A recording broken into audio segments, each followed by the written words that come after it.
What's up, Broncos country? This is Kurt Valenti for another edition of Broncos Daily.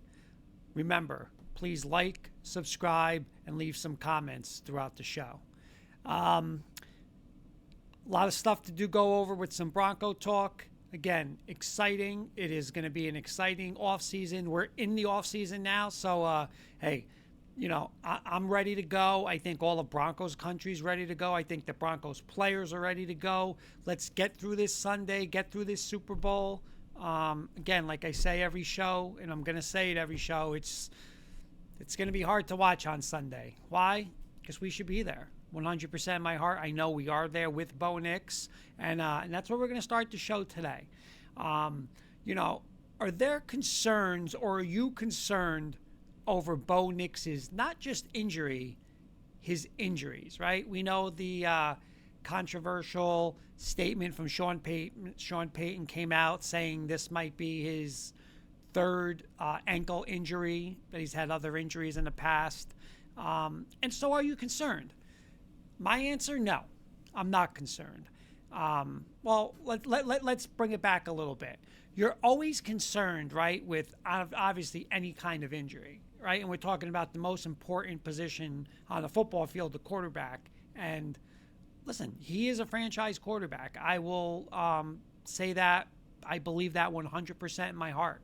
He is a legit franchise quarterback. And there's not many, if any, quarterback I'm taking going forward for the next couple years is Bo Nix. I mean, he has shown in now his completing his second year in the NFL how much he has developed. He had an unbelievable postseason game against the Buffalo Bills. I believe it was the best quarterback performance out of any quarterback in the NFL playoffs this season. So you gotta love where he is, right? But obviously, we know, hey, what happened in Buffalo. He misses the AFC Championship game, and Sean comes out and he says, this might have been his third injury to the ankles. So going back, am I concerned going forward? No, I'm not. Why? For 2 seasons, he hasn't missed a snap, right? I mean, last year, this guy played with, he played with back fractures, right? Not last year, 2 years ago. And I want to say it was like 4 or 5 weeks. He played with some kind of back fractures. Like, this just shows you how tough this guy is, how not just physically tough, how mentally tough. And when you say like chronic ankle injuries, I mean, I'm no doctor, but I think when you look at it, it's like how he got injured, right? I know, like they were saying, it was gonna happen. It wasn't about if, it was about when. But I'm not going to get into that too much. Like, I'm not going to like read into that and worry about that. Like I said, the guy's played 2 full years, took every snap, didn't come off the field, played a lot of college football. Obviously, we know he had a great high school career, a great college career at Auburn, and then in Oregon. So I'm not going to worry about it. Like I said, he's been there. He's been through it. Does it change a couple of things, like how scheme-wise with the quarterback run game? I mean, of course you have to think about that, right? I mean, listen, don't they have to think about that now with Josh Allen, with him getting injured, right? Lamar Jackson, the past couple of years, he got injured, right? But you look at Joe Burrow. Joe Burrow now has been injured for at least 2 years, and he's really not a running mobile quarterback. I mean, he's mobile, but it's not like they have him in the run game a lot. I mean, it's gonna happen. If you get hurt, you get hurt. Hey, it's meant to be. It's meant to be. You're not gonna be able to prevent it. But I think Bo's gonna get stronger, right? He fixes it, right? So if this thing wasn't, if any of it was true, what Sean was saying, where there was something in there that had to be fixed, well, now it's fixed. Right? So now it's going to be 100%. He's going to be able to heal this thing. He's going to be able to, work with it all off season until he gets to OTAs, mini camp and stuff like that. And he's just going to come back stronger. So I am not, again, I don't want to be here and say I want to run him 15 times a game, because I think that's a little crazy. But you can't take away his strength. Like, his strength is his mobility. His strength are his legs.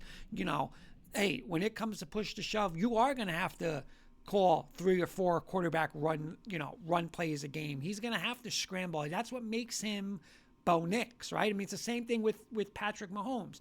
Is Patrick Mahomes now not going to do what he did because of his injury? No, I mean, that's what makes these players these players. What's great is that I believe Bo can still win from the pocket if he has to, which again, that's something you go back to Lamar Jackson it's always going to be a question. Is it, is Lamar because of his wheels and not his, throwing ability? I think Bo's got both. I think Bo's a great quarterback. Bo throws a great deep ball. Bo's very accurate. So do we need Bo to run? No, I don't think Bo needs to have a quarterback run game to be a great quarterback. Is it great that he has it? Absolutely.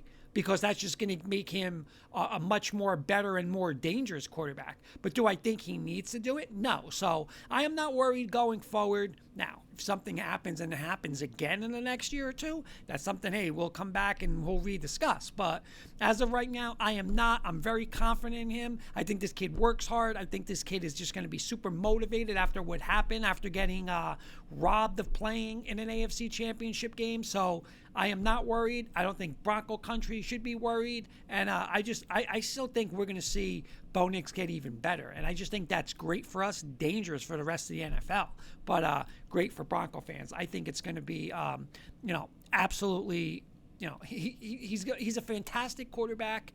So don't worry, don't panic, and let's just get him healthy and get ready for next season. Staying on the quarterback topic, the hot name we heard for the past 3 weeks leading up to the AFC Championship game was Jarrett Stidham, right? The backup quarterback who, hey, it wasn't in the cards, and this probably wasn't what anybody expected, was not to take a snap all year and then say, hey, you're now playing in an AFC Championship game, which wound up being in a snowstorm, and, win that game, you get to a Super Bowl. But my question is, should we move on from him, right? And, do I think you have to look, do I think you look at one game and say the decision is based on one game? No. But I think you have to take a lot out of it, right? When you talk about a backup quarterback, and now this is a guy that's only had 4 NFL starts before that game. So this was his 5th start, right? 2 NFL starts with the Raiders, and then 2 starts with Denver when they benched Russell Wilson a couple years ago, and then an AFC Championship. It's not a lot of football. He's been in Sean's system, right? He's been in Sean's system since he got here. Yeah, he was Sean's first free agent signing. And Sean said it was an important signing. He had to do it, and he wanted him there. And, Jared gets paid a nice, I think it's $6 million as a backup quarterback. That's a lot of money. That's a lot of money, but, nothing overwhelming, nothing over, what's the word I wanted to use? When he came in for the 2 games against, when it was the Chargers and the Raiders, when he came in for Russell Wilson, he did okay, but nothing like, oh, wow, that stood out. That said, hey, I'm a starting quarterback in the NFL. And what did that show? We go get Bo Nix. Sean drafted his quarterback. They have a competition, and Bo beats him out, and Bo from day one is the starter, which I always thought was the right decision. But when you're paying, when you have a championship team and you're paying a backup quarterback pretty good money, and again, no one's going to draw it up and say, hey, he's not going to play, and we're going to throw him in an AFC Championship game in a snowstorm in the second half, and you're expected to win the game. No, I'm not going to say that that's a lot of pressure. That's probably not in your favor. But, how much confidence do you have that, God forbid we have to do this again in the next couple years, and he's got to play in a playoff game? Do you have the confidence? I don't. I'm sorry. I just, again, am I blaming this on him, the loss? No, I'm not blaming. Not blaming the loss on any single person. Did he play well? Again, it's very hard to not do much all year, get some reps, and then, okay, now all of a sudden you're the starter of the AFC Championship game. It's incredibly hard. But, hey, you are paid to do a job. And your job that day was to not make mistakes, make plays when they were there, and get this team to the Super Bowl. And he did not do it. So, am I 100% against Stidham coming back? I don't want to use the word 100%. I don't want to say 100%, but I'm going to try to improve on that position. I am. Because, again, I want Bo Nix taking every snap possibly that he can take, right? I hope we never, again, in the future when we have Bo Nix have to say, in a playoff game, in any game, but especially in a playoff game, Bo can't go and we have to go to our backup quarterback. I mean, I want Bo over everybody. I mean, so do you guys, right? But reality is reality. He can get hurt. Something can happen. And our backup has to step up. And I saw our backup do it. And it's not good enough. It's not with Super Bowl aspirations, not when you're this close, right? And we're going to be this close the next couple of years, right? Whether it's a playoff game, a Super Bowl, hey, this could happen again. So, what do I want to do? I want to go one way, right? Like, I want the older vet that's been there and done that as the backup to Bo Nix right now. Listen, I have a list. My first list, obviously, is like an Aaron Rodgers. That's not going to happen. Rodgers is never going to be a plain flat out, I'm going to be a backup. He will never do that. But it's somebody I could tell you down the line, God forbid something happened to Bo and he's retired. I'm going out of my way to call that guy. I know there might be some little bad blood with him and Sean, but hey, he could still play. And I'd put my money on that guy, any day of the week. Couple other guys that are going to be free agents that, in my opinion, I might look to instead of going back to Stidham, right? Marcus Mariota. We saw him up front. We saw him play for Washington. Listen, he ate that defense. He ate our defense up, right? I mean, if it wasn't for a Nick Bonito great play in overtime on a 2-point conversion, he might have beat us. So Marcus Mariota would be a guy I look at.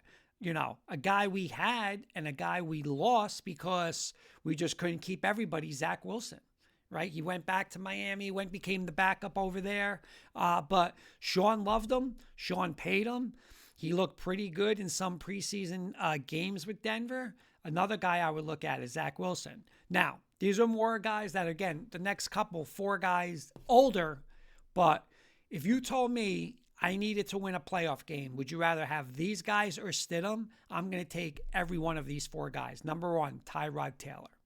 Again, not a starter in the NFL, but I'm not looking for a starter. We don't want a starter. We need a backup, not just a capable backup, a backup who can win a big game. I think Tyrod Taylor can do it. Joe Flacco. I still have the Joe Flacco Bronco jersey somewhere in my closet, right? Former Bronco. But you know what? Hey, that didn't work out when he was here. But that doesn't mean, again, that we've seen the past couple years, whether it was Cleveland, Cincinnati, he stepped up. Right? He stepped up. He could still play. Again, in a game or a 2-game situation, I would have no problem going Joe Flacco. Jimmy Garoppolo. Everywhere this guy goes, these guys always in the NFC Championship game, whether it's the Niners, the Rams. But, again, a seasoned guy played in a Super Bowl, guy won a conference championship game. Wouldn't you guys have, more confidence in a Jimmy Garoppolo than Stidham? I would. I absolutely would. And my last guy, he's not a free agent, but it's a guy where he got benched. Saw him doing a lot of rounds on CBS, actually picked Denver in a couple playoff games, but that's Kirk Cousins. And it's a guy that probably has some ties to Denver when he was a free agent. He was rumored to be, the Broncos in Elway when he was a GM wanted him. He wound up going to Minnesota and we wound up getting Case Keenum. It's a whole nother different story. But I wouldn't have a problem with Kirk Cousins as my backup. I don't think we can run it back. I don't think we can,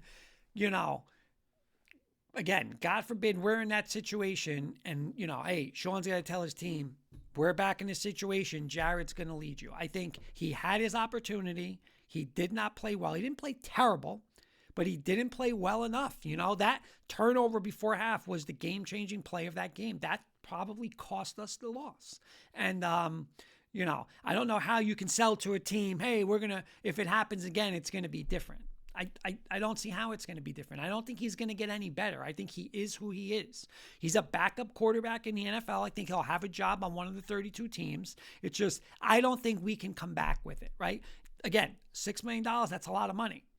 So whether we can save money, we got to look and see what the cap hit is and stuff like that. But hey, if we can save money and we can go get a Tyrod Taylor, a Joe Flacco, a Garoppolo, a Cousins, I'm sorry, just give me that guy, give me the experience, give me ones who won bigger games. I mean, what games have Stidham? What games have Stidham won? I think Stidham won 2 games in his career. I don't think you can put a Super Bowl team and a Super Bowl opportunity on the hands of Jarrett Stidham again. So I would like to move on, and I would 100% like to go more of a vet, more of an experience to go behind Bo Nix if we have to. Staying on the offensive side, right? Staying on the offensive side, and again, we've been talking about weapons and what we're going to do, free agency, draft, and trades. And again, I think this Bronco offense, we've heard it already. I think from the offensive side, this organization is going to be very aggressive, right? Very aggressive. So the one part of our team where we struggled majorly this year was our running game, right? So, we can blame Sean Payton, blame the offensive line. We can do all this, and he didn't run the ball enough. And yeah, that's fair. And we can criticize that a little bit. But, we got to look to it what was in that running back room and what we have right now. And I don't think it's good enough. I don't think it was ever good enough. With our starter, J.K. Dobbins, I don't think it was good enough. And once we lost J.K. Dobbins, it 100% was not good enough. And it bit us. It caught us. It bit us. It caught up with us. And again, it's a reason why we're not playing in the Super Bowl this Sunday. So you look at the room, and obviously our starter, J.K. Dobbins, he was a bargain. He was phenomenal. Again, 800 yards in 10 games. He easily would have cracked 1,000 yards. Hard runner. He showed some burst.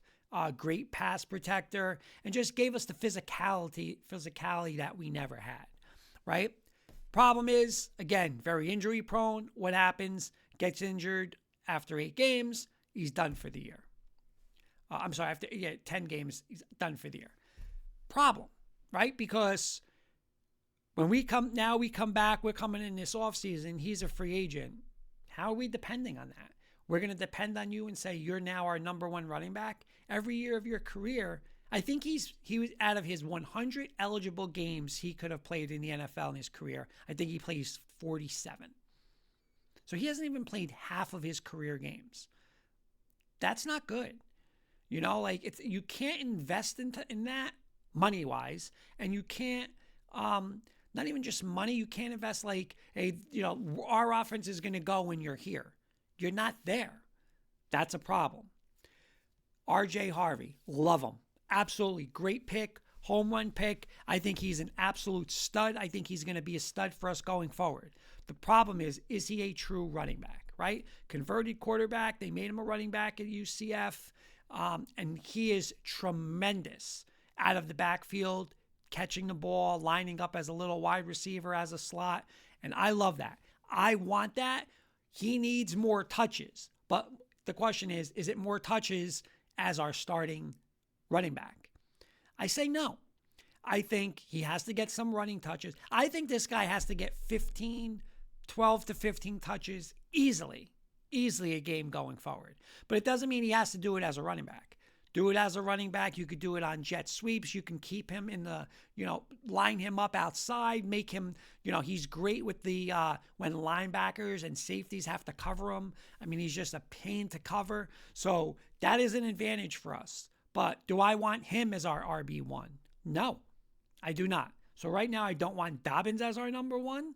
I don't want R.J. Harvey as our number 1. We'll get to who I want number 1 in a second. But let's keep looking at this room, right? Jaleel McLaughlin, okay, undrafted player, We signed him a couple years ago, and boom, burst onto the scene. Look at this guy; he's gonna be a stud. He came out of nowhere. Nice player, probably a player that's on a fringe NFL roster, but he can't be when Dobbins goes down and it's R.J. Harvey now our backup running back. He is not a backup running back in the NFL. Do I think he should be back on this roster? I do not. I think his time here is done. I think he should go look somewhere else. I just think he doesn't give us anything that we need, right? Like if he was in the past, our explosive back, well, we got our explosive back now in RJ Harvey. So we don't need McLaughlin. I think he did a fantastic job where he came from undrafted to being able to stick in the NFL. I'd love to see him somewhere else, but I think we have to upgrade that position. The last one, Tyler Bidet. Again, another guy, undrafted, every year on the border, practice squad. Is he going to make the team? Is he not going to make the team? Is he going to be called up this week?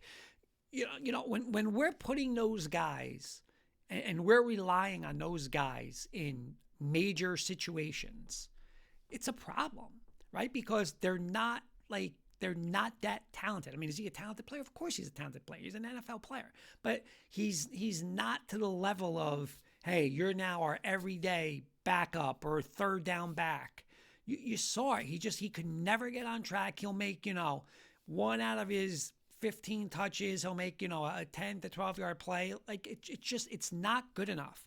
So when you look at that room and it was Dobbins and then Dobbins got hurt and it was Harvey, McLaughlin, and Bidet, how much confidence can Sean Payton have in it? Do you blame him for not wanting to stick with the run? It didn't work, right? It didn't work. So what do we have to do? We have to upgrade that room. What do I want to do? I want to go sign right now, when free agency starts, a legit number one receiver. I'm going to throw out some names. All right, you guys give me a thumbs up, thumbs down. Let me know what you think. First and foremost, Travis Etienne from the Jacksonville Jaguars. Always loved him. Down season 2 years ago, but this year bounced back big time with Jacksonville. Great compliment with Travis Lawrence. Just can catch the ball out of the backfield. Explosive as a running back. That is somebody I would love as our number one running back. Number two, Breece Hall. Oh, Breece Hall does nothing on the Jets. Well, he's on the Jets, right? I mean, the Jets have no quarterback, no running game, no O-line, and he still produces. I think in this offense with Sean Payton, Breece Hall would be electric. Great runner, great receiver. Again, he's almost in that little Alvin Kamara role that he had in New Orleans. So I am all aboard for that. It's going to cost money, but we got money. And we don't have many holes. One of our holes is a starting legit running back we could depend on. So you know what? I'm going all in. I'm going on. Listen, I'm going and I'm making an offer for Breece Hall. Kenneth Walker, I just don't think we're going to have the opportunity. He's playing in the Super Bowl this week. He's, a big reason why Seattle's there. I just don't think, he's even going to get the free agency. I think he'll get locked up by Seattle. If he's available, would I want him? Of course. I just don't think it's going to happen. And another guy where he's a backup, but I don't consider him a backup because he's the backup to one of the best, or if not the best running back in football, and that's Tyler Algier from the Atlanta Falcons. He's behind Bijan Robinson. When he came out as a rookie, explosive, a little bigger back, but hey, very hard to tackle. Again, another guy who could catch the ball out of the backfield. And again, he just doesn't get enough touches now because he's behind Bijan. Do I think he's an improvement over our backfield? Absolutely. 100% absolutely. So you're going to ask me, what do I want to do? This would be my ideal running back room. Okay? Etienne, Breece Hall, or Algier. But I'm going to go more Etienne and Breece Hall. We're going to start with those two as my number one running back. Okay? Paying them to my number one running back. My number two running back, I'm signing J.K. Dobbins.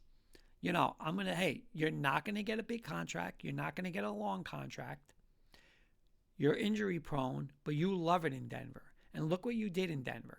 But now I'm going to put the combination of, say it's a Breece Hall and J.K. Dobbins. You guys are going to work together, okay, to be a 1-2 punch.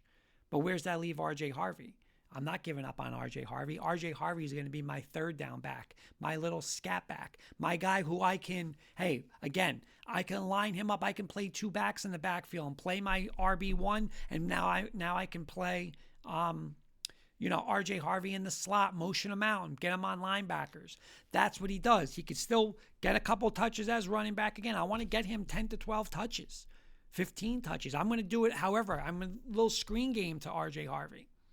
I still want to get him the ball. And then I want to sign a 4th, 5th, 6th, or 7th round draft pick who I like, who I can, make the roster / practice squad, right? You move on from Bidet, move on from McLaughlin, and you get new blood in this backfield. So again, Hall, ETN is my 1. Tyler Algier, I like him too, but say Hall and ETN. Dobbins is my 2. R.J. Harvey as my third down back, scat back, change your pace back, and then I draft somebody late. It's very doable. We got the money. We got to sell Dobbins on, we're going to work in a committee. Same thing we're going to have to sell with, Hall, ETN. But, the days are gone of giving 30 carries a day to running backs. So we're going to do this. We got Bo. We got this offense. We're going to load up on receivers, load up on tight end, and away we go. So leave your comments. I don't know what your thoughts on that, but that would be my dream backfield. I think it's very doable. I think we can do it. And listen, I'm all for it. We need new blood in this running back room. We cannot bring that same running back room back. And we need a true, legit number 1 running back. Last thing, and I said, mentioned in this on the previous show about my Bronco memories, and hopefully I could bring a little joy to Bronco fans, Bronco country, before the Super Bowl hits up on Sunday, is my memories of Super Bowl 32. Like I said, 1996, we get upset from the Jacksonville Jaguars in the divisional round, and I'm just like, it's never going to happen. Never going to happen as a Bronco fan. It's never going to happen for Elway. But listen, this team came back. They went on a little revenge tour. And leading up to that Super Bowl, they did not do it the easy way. Remember, that year they did not win the division. Kansas City won that division. So the Broncos were a wild card. They had a home wild card. They revenged their loss to the Jaguars and just pounded them. They ran for 300 yards against Jacksonville. But then they had to go into Kansas City in a divisional round. And they won that game, I believe it was 14-10. Terrell scored 2 touchdowns, very low scoring game. Darian Gordon made a play late in the end zone to break up a pass to win Arrowhead. So then, AFC Championship game, they had to go into the old Three River Stadium and play the Steelers, who just battered them a couple of weeks before with Cordell Stewart. That game, Broncos jumped out on by 2 scores, maybe 10 or 14 points. Pittsburgh comes back. Pittsburgh gets the ball back, scores. Now Denver needs a first down to win that game. And I remember Elway hitting Sharp, where in the huddle, Sharp, Elway calls a play. Sharp's like, I don't even know what that play is. And he said, just get open. Gets open, first down. The rest is history. So now they go into Super Bowl 32. So that road right there. And when you hear Shannon Sharp always say, I knew when we beat Kansas City and Pittsburgh, it's going to be easy, because those games are going to be tougher than playing Green Bay on a neutral field. Now, it's easier said than done, right? Green Bay's the defending Super Bowl champion, blew out New England the year before. They're rolling. Go into this Super Bowl, Brett Favre, Dorsey Levens, Chamora, Freeman, Brooks. They're loaded, right? Loaded all over the field offensively. They got a great defense. Reggie White in that group, led by Mike Holmgren. And memories of that game, I was so nervous, just so nervous of that game. I was anticipating, excited for that game to start, but I just remember that game, just don't get blown out. Just if we keep it close, all I ask for is keep it close and give us a shot to win at the end. And it didn't start like that, because first drive, boom, Here comes Brett Favre, bang, 7-0. He hits Antonio Freeman, and it's here we go. Like, here we go. We're gonna have to deal with this. The difference, though, in this Super Bowl than the other Super Bowls is the Broncos bounced right back, drove right down the field, started running the ball right down Green Bay's throats. Terrell ties it up, and right there you're like, this is going to be a different game. And back and forth, Denver had the halftime lead. They had a big fumble recovery by Atwater. Elam hit a field goal. They had a 10-point lead. And then, obviously, as great as Green Bay is, and they're champs, and they played like champs, and they come back and they tie the game. It's always a close game throughout. We obviously know about the Elway helicopter and that third down play that leads to another touchdown, gives Denver the lead. So Terrell scores early in the fourth. Green Bay again comes back, ties it up, and you're just like, this is just crazy. Denver makes a stop in the fourth quarter. So now you're like 5 minutes left. Tie game. This is all you could want is the ball in Elway's hands with a chance to win this game. They go on a great drive, running the ball. Elway hits McCaffrey on a big play down the field. He hits Howard Griffin in the flat. And then it's the Terrell Davis show, and Terrell, they walk it in. I mean, Green Bay lets them score, so they get the ball back. So now you have the Broncos a little more than 2 minutes away from a Super Bowl that, as a Bronco fan, and all Bronco fans are probably like, we're never going to see. And now it's up to your defense, and you got to stop the MVP, the reigning MVP, Brett Favre, defending champion Packers. And all I'm thinking about is, I don't want them to score and go for two. Like, I don't want that to happen. I'll never forget. I'm like sitting there. I'm just like, please, God, just one game. Just let us win one. I don't care if we ever win another Super Bowl. I want to win one Super Bowl. I want to enjoy it. I want Elway to enjoy it. And, it comes down to a third down, and they throw a pass play, and Atwater knocks out three people. Three people, including himself. 2 defenders and the receiver. So now we're in 4th and 6, and we have 3 backup defensive backs in a game, 4th and 6 to win a Super Bowl. And, you're sitting there and you're just like, what's Denver going to do? It's got Brett Favre and, Greg Robinson, God rest his soul, defensive coordinator at the time.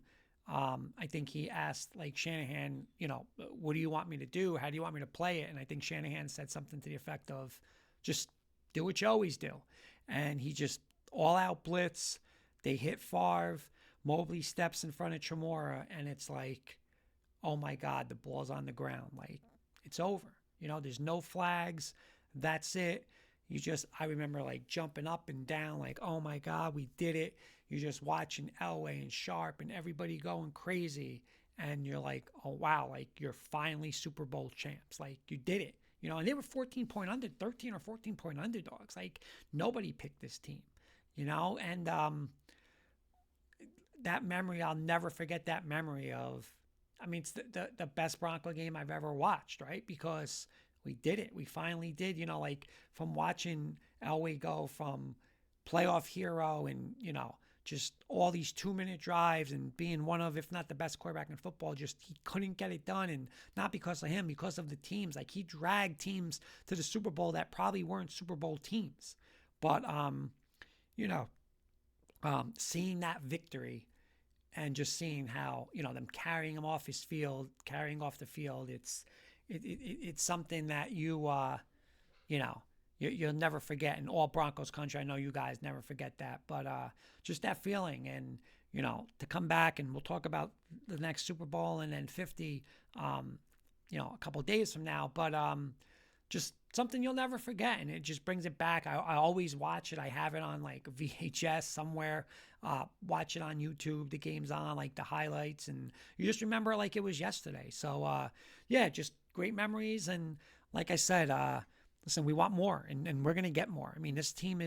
This Bronco team now is, we're ready to go. We're right there. We're this close. We were this close this year.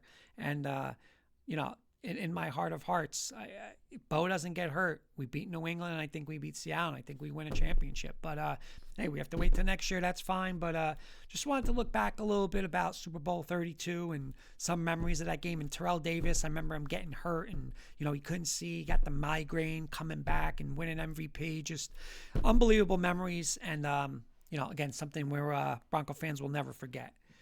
But that's it for now. Another edition of Broncos Daily. Like I said, please like, subscribe to the page, leave your comments. You leave comments, we'll answer. I'll answer them. I'll talk about it and on another show. But that's it. Tune into another edition of Broncos Daily and go Broncos.